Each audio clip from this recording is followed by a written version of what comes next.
এই রাজনীতিবিদরা তো মানুষ তাদেরকে বিশ্বাস কিভাবে করবে? তারা তাদের লিখিত ম্যান্ডেট পালন করে না, তারা তাদের মুখের কথা রাখে না।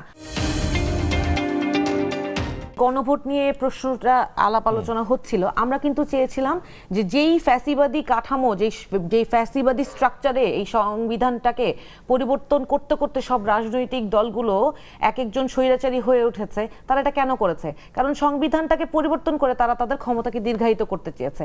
এই জন্য আমরা সংবিধানটাকে ভেঙে নতুন করে সাজাতে চেয়েছিলাম, আমরা চেয়েছিলাম গণপরিষদ নির্বাচন। কিন্তু তখন না কোনো ভদ্রলোক, কোনো সুশীল আমাদেরকে এই এই এই এই জায়গাটা এন্ডোর্স করে নাই। তারা তখন এন্ডোর্স তো করেই নাই, বরং ঐক্যমত্য কমিশনে আমাদের সকল সংস্কার প্রস্তাবে তারা ভেটো দিয়েছে, তাদের মতো করে পরিবর্তন করতে চেয়েছে। কতগুলো খেলা আছে, একটা হচ্ছে বাদ দিয়ে দেয়া, আর হচ্ছে ভেঙে সাজানো। আপনি বলছেন ভেঙে সাজানো, কিন্তু এর আগে ছিল বাদ। আমি আমার অংশটুকু আমি বলে দেই। হ্যাঁ, ধরেন ভেঙে সাজানো, বাদ দিয়ে দেয়া মানে কি? ৭২-এর সংবিধানটা বাদ দিয়ে নতুন করে সংবিধানটা গোছানো, একই কথা। ওই কথা বলে আসলে মানে সময়টা অনেক পিছনে গেলে আগের জরুরি কথাটা বলতে পারবো না। তো যখন ঐক্যমত্য কমিশনে আমরা সংস্কার প্রস্তাবনাগুলো আলোচনা করলাম, আপনি দেখবেন যে যাদেরকে মানুষ সবচেয়ে বেশি বিশ্বাস করার কথা, যে যারা সবচেয়ে বেশি ভুক্তভোগী ছিল, বা যারা বাংলাদেশের মানুষের জন্য গণতান্ত্রিক উত্তরণের ঝান্ডাটা সবার আগে হাতে তুলবে, তারাই সমস্ত সংস্কার প্রস্তাবে যেই জায়গাটা থেকে আপনার ক্ষমতা কার্টেইল হয়ে যাবে, ক্ষমতা কমে যাবে, সেই সমস্ত জায়গাতে তারা ভেটো দিয়েছে। কেন? কারণ তারা ক্ষমতায় যদি যায়, তাদের ওই ক্ষমতাগুলো তো কম্প্রোমাইজ হয়ে যাবে, কমে যাবে, সেইটা তারা বাধা দিয়েছে। এই মানুষগুলা ভবিষ্যতে ক্ষমতায় গিয়ে তারা তাদের নিজস্ব প্রস্তাবিত সংস্কার বাস্তবায়ন করবে, সেটা কে বিশ্বাস করবে? বিশ্বাস করবে না তো।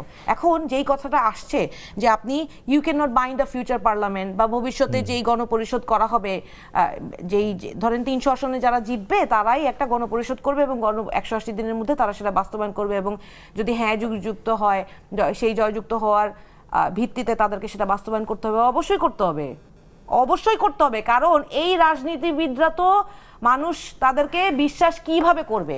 তারা তাদের লিখিত ম্যান্ডেট পালন করে না, তারা তাদের মুখের কথা রাখে না।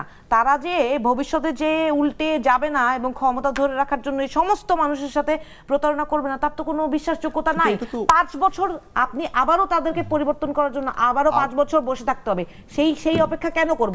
আমি এখন তাদেরকে আমার ভেতর থেকে যদি কোনো পরিবর্তন না হয়, আপনি আইন করে কতক্ষণ বেঁধে রাখতে পারবেন? এই জিনিসটা আমি একটা ছোট উদাহরণ দিয়ে বলছি। ধরেন এখন কি হবে, এখন এই গণভোটে যখন জনগণ ম্যান্ডেট দিবে, জনগণের সিদ্ধান্ত অনুযায়ী এই বাংলাদেশের মালিককে সরকার না, জনগণ, রাজনৈতিক দল। বাংলাদেশের মালিক হচ্ছে জনগণ। তাহলে বাংলাদেশের ভবিষ্যৎ কি হবে সেটা সিদ্ধান্ত কে নিবে? জনগণ নিবে।